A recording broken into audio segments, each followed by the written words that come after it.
오엔스 TV입니다. 오늘은 어피니티 디자이너 기본 기능 설명 두 번째 영상입니다. 기본 기능에 대한 설명은 저도 다 모르지만 정말 내용이 너무 방대합니다. 이번 영상도 많이 부족하겠지만 제가 이때까지 질문받은 내용 중 정말 필요하다고 생각되는 몇 가지에 대해 알려드리겠습니다. 첫 번째는 직선 그리기입니다. 다른 그래픽 어플과 달라 질문이 자주 오는 편인데 보통 펜슬이나 벡터 브러쉬 툴을 사용하시다가 직선이 안 그려지는 상황이 발생하게 됩니다. 직선은 펜슬이나 벡터 브러쉬 툴 말고 펜 툴을 활용하셔야 됩니다. 보여드리자면은 펜 툴을 선택 후 직선을 그리고자 하는 시작점과 끝점을 이렇게 점을 찍어 주시면 되고요.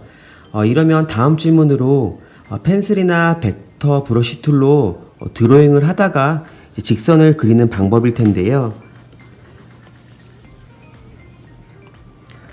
이렇게 그리다가 단순히 이렇게 펜슬로 끝점을 찍고 이렇게 그리게 되면은 앞서 그렸던 곡선과 이렇게 별개의 레이어로 그려지게 됩니다.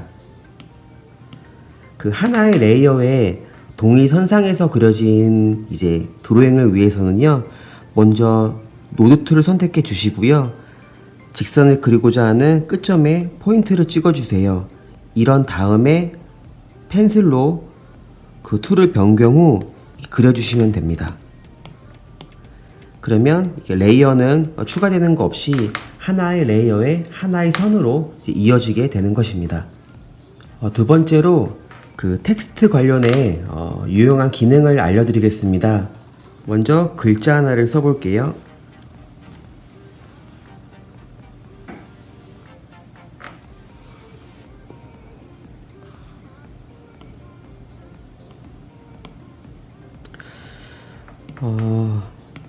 서체도 제가 적당한 곳으로 고르겠습니다.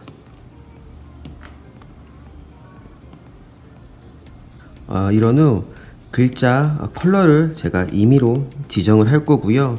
그리고 스트록도 이렇게 지정 후 좀 스트록을 키워주겠습니다. 이제 스트록을 이제 두껍게 주게 되면은 지금 보시는 것처럼 그 스트록에 가려져 본 글씨의 컬러가 보이지 않게 됩니다. 이때는 그 스트록 스튜디오에서 그 하단에 있는 어드밴스 옵션을 선택해 주세요. 이런 다음에 그 중간쯤에 위치한 오더 메뉴에서 이 좌측 메뉴를 선택해 주시면 됩니다. 이러면은 본 글씨의 컬러는 유지를 하고 그리고 그 바깥으로 그 스트록만 남게 됩니다.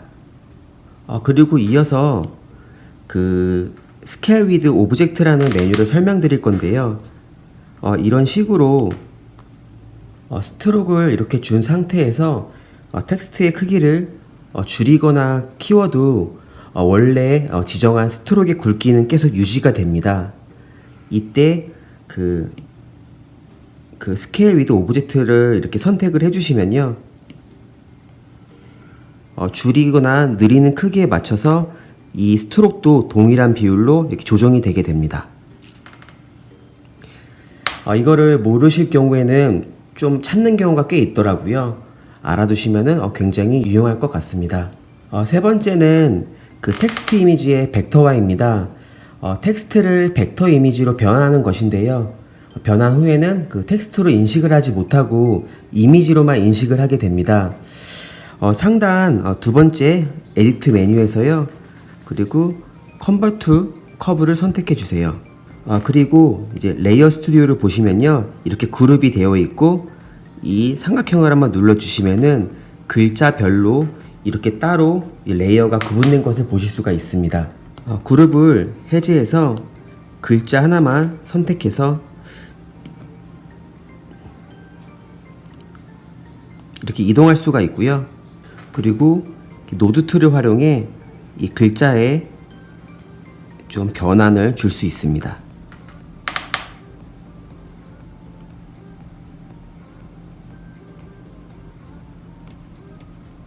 여기서 다시 레이어 스튜디오로 들어가서요, 각 글자를 선택해 주신 다음에 다시 상단 에디트 툴 메뉴로 들어가서요. 익스펜드 스트로크를 한번 선택해 볼게요. 이럴 경우에는 다시 하나의 글자와 이제 스트로크가 다시 별개로 띄어져서 두 개의 레이어가 보여지게 됩니다. 한번 보여드리면은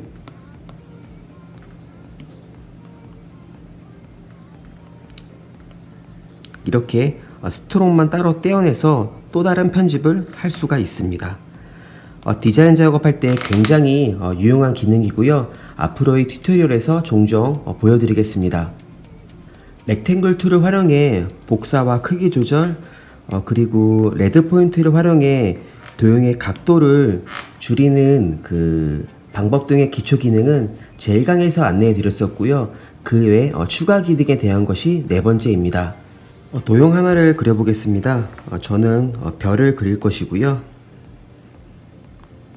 그리고 색상을 조금 지정해 주겠습니다. 그리고 다시 이제 렉탱글 툴을 한번 선택을 해 주시면요. 하단에 도구 툴이 보이게 되고요. 이 도구 툴의 포인트 항목을 한번 봐주세요. 이 포인트 항목을 이렇게 조절을 하면은 도형의 모서리를 늘리거나 줄일 수 있습니다. 그리고 좌측 도구 툴 네 번째 위치한 이 코너 툴을 한번 사용해 볼 건데요.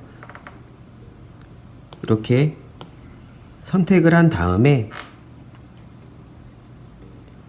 이 포인트를 이렇게 지정을 해서 그 모서리의 라운드를 이렇게 조정할 수 있습니다. 이번에는 그 인서트 인사이드 기능을 사용해 볼 건데요. 이 기능은 그 기존에 드로잉했던 도형 안으로 또 다른 도형을 넣을 수가 있습니다.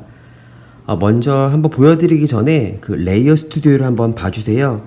현재 이렇게 별 한 개 레이어만 보이고요. 상단 에디트 메뉴에서요. 그 인서트 인사이드를 누르신 다음에 도형 하나를 추가로 그려보겠습니다. 이런 후 그 레이어 스튜디오를 보시면은 그 별 레이어 아래에 이렇게 원이 들어간 것을 보실 수가 있습니다. 이게 어떤 효과를 주느냐 한번 보여드리면은 먼저 원의 컬러를 이렇게 줘봤고요. 그 필 툴로 그라데이션을 줘보겠습니다.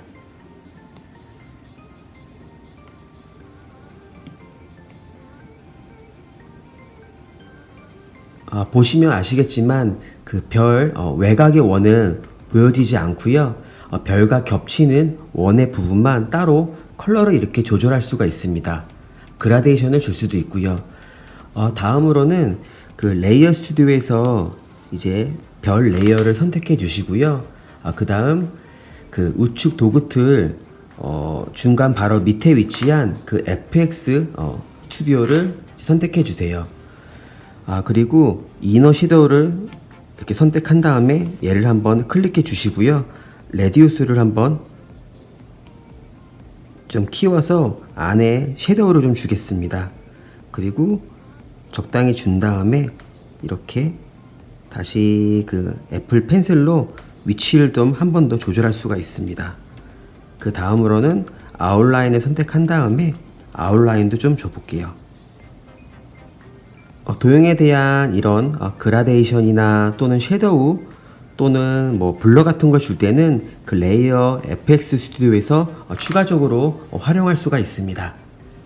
마지막으로 좌우 상하 반전하는 방법입니다. 우측 도구 툴 하단 세 번째 트랜스폼 스튜디오를 들어가 주세요.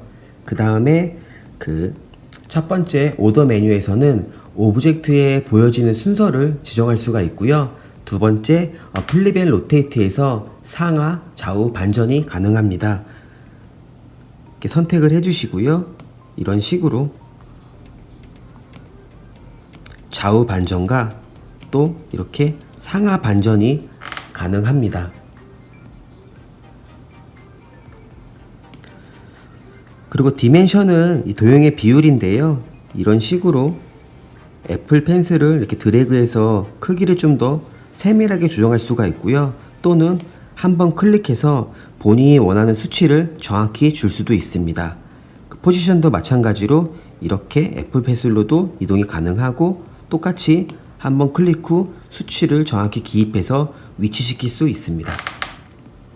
이것으로 충분하지 않다는 것은 잘 알고 있습니다. 앞으로도 기능 설명에 대해서 종종 만들도록 하겠습니다. 감사합니다. ONSTV였습니다.